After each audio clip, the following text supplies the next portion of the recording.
You're listening to The Observing Eye.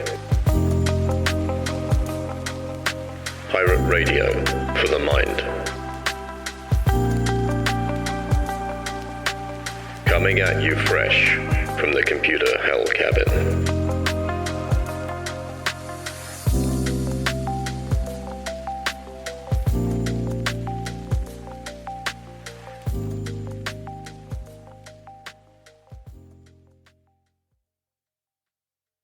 Hello, you beautiful lot. It's Friday, the 1st of September, 2023, and this is episode 28 of The Observing Eye. It's September again. Oh my God, I've been doing this for 9 months, and we're only on episode 28. I must have missed a few weeks. I did miss a few weeks. What's happening? God damn it, Janet. Anyway, if you're new, my apologies and welcome aboard. If you're returning, welcome back. As always, I like to begin these episodes with a brief moment of reflection. So, let's spend a few moments contemplating the good things that have happened this week. And now a moment for the not so good.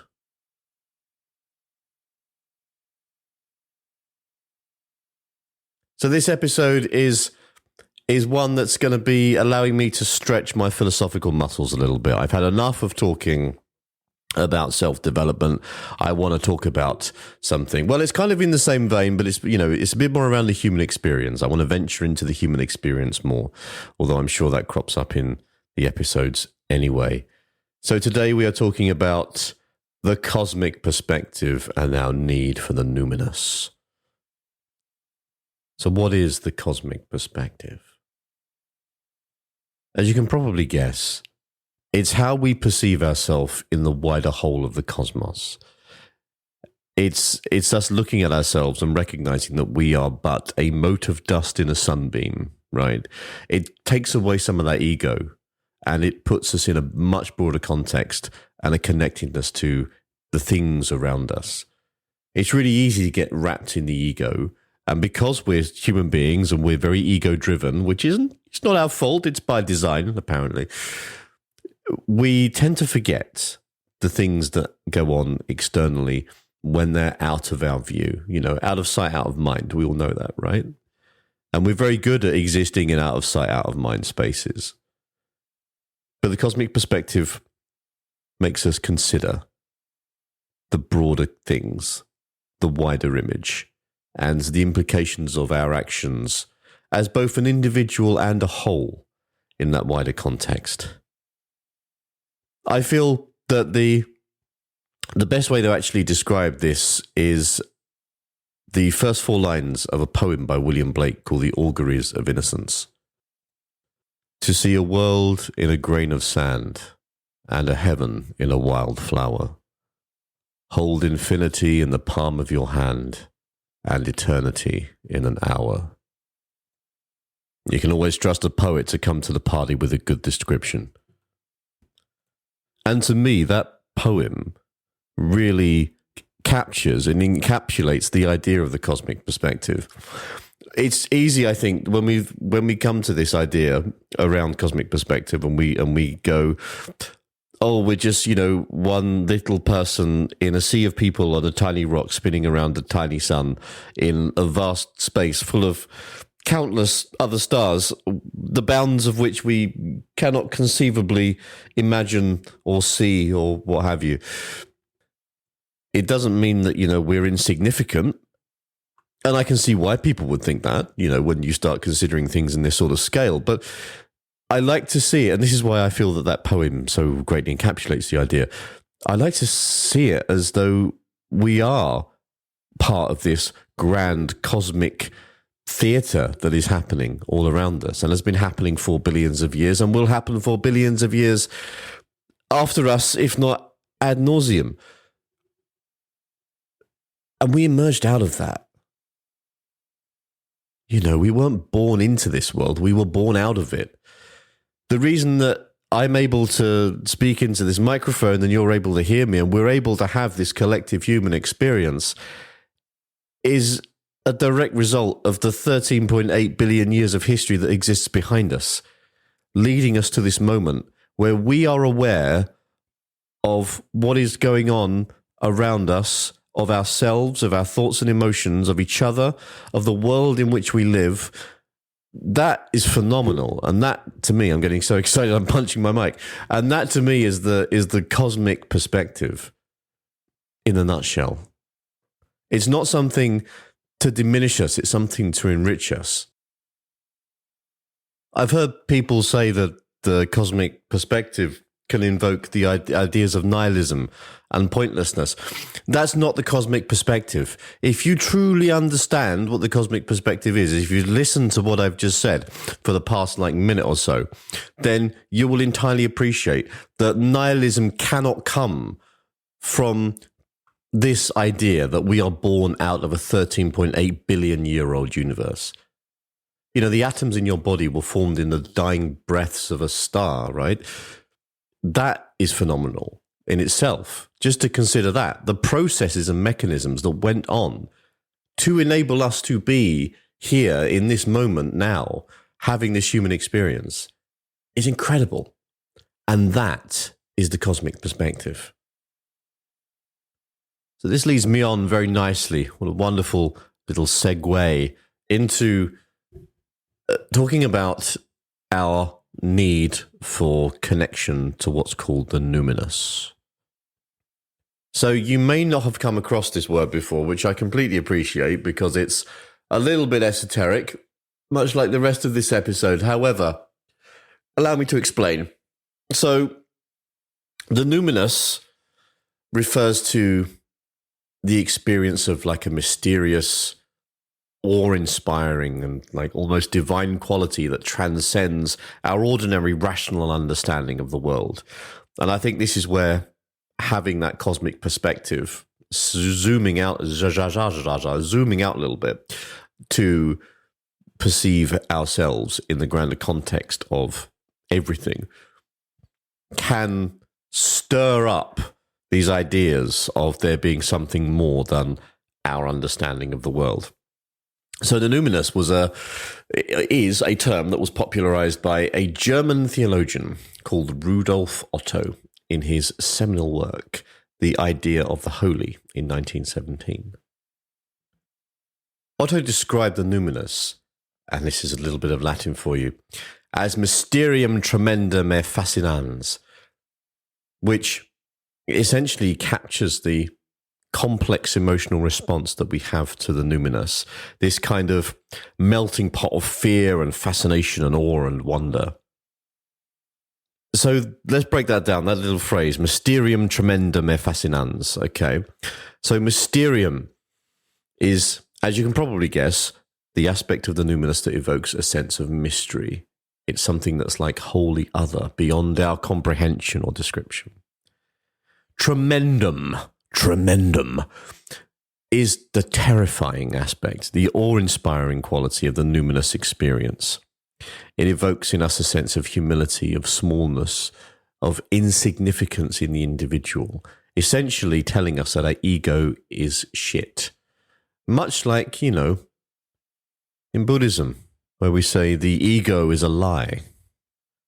It's a trick, just there to deceive us and keep us ensnared in Mara's terrible wheel.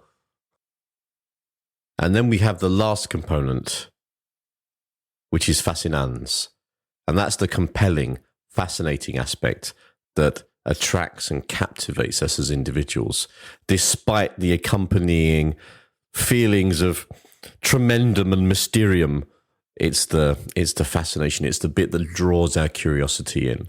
So in modern English, mysterious, tremendous, and fascinating. That's the numinous. Yeah? Very simple. The trifecta. Oh, look, it's another trifecta, trinity of things.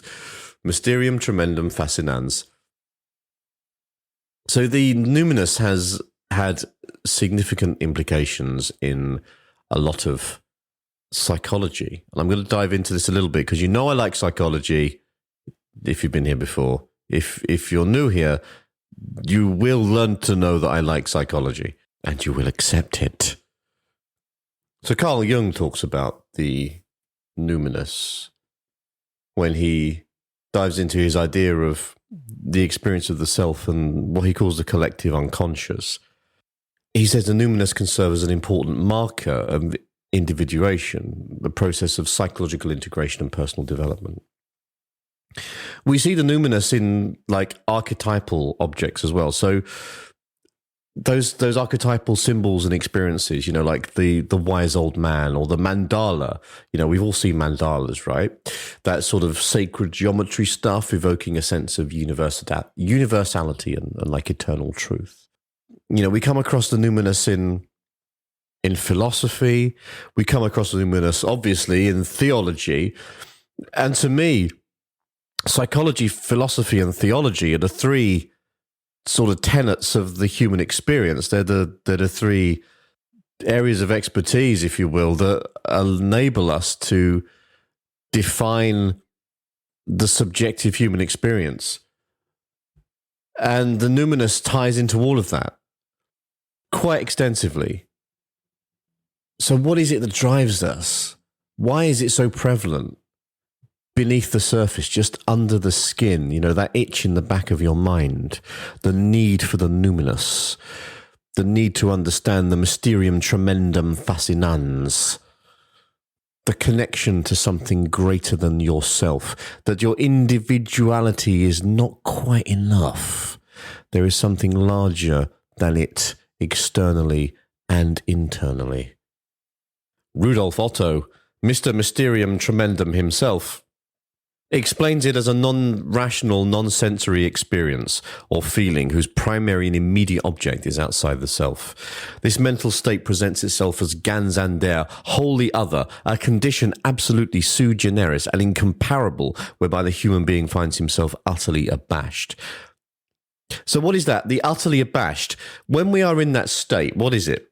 What is it about that state, in that numinous state, where we are utterly abashed? To me, it's the silencing of the ego. It's that noise. It's the ego that separates us from the numinous. And you'll find this in Buddhism, and I'm sure you'll find this in plenty of other religions. I can only speak of Buddhism because it's what I know. But the death of ego, you know, the ego is it's that barrier, the boundary between us and the numinous. It traps us in the individuality. So in order to fully connect with the numinous, is it that we need to detach ourselves from the ego?